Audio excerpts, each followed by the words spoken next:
This amendment incorporates the provisions of Assembly Bill 5370, adds to the bill in chief by establishing a spending cap and increasing the maximum capacity of the rainy day fund. The percentage that would cap state operating fund spending is calculated by adding the inflation rates from the 3 previous years and then dividing the sum by 3. The rainy day fund maximum capacity would increase from 3% of general fund spending to 10% of general fund spending. Across New York, families have tightened their belts for the past couple of years.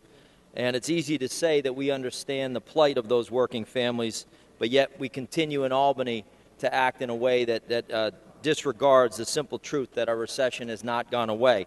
And families all across this state have limited their spending, and in a way they've enacted their own spending cap. But their efforts are hampered by what we do here in Albany when we continue to spend. And I will say that for the past 2 years, this legislature has done a good job of limiting spending. But that may not always be the case, and that's why this bill is necessary. If we had had this bill in place from 2000 to 2010, we would have saved over $30 billion in state spending, money that came out of the hardworking families here in New York.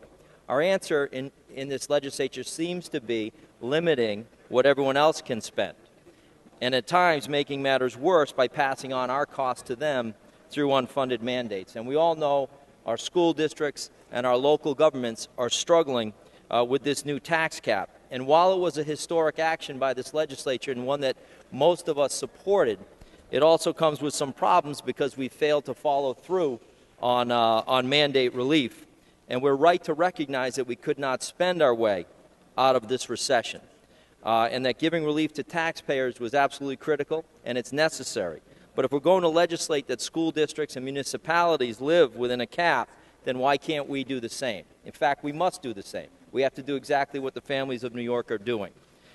This amendment does exactly that. It limits state spending. It's time that we impose some greater fiscal discipline on state government by enacting this strict limit to the cap. And few of us anticipated the length or the severity of this recession. Another part of this bill is by expanding the rainy day fund up to about $1 billion. It's a significant increase and allows us to kind of weather the storms that will be ahead of us, as we know they will come sometime out in the future. So it's a solid bill, and I urge its passage. Thank you very much.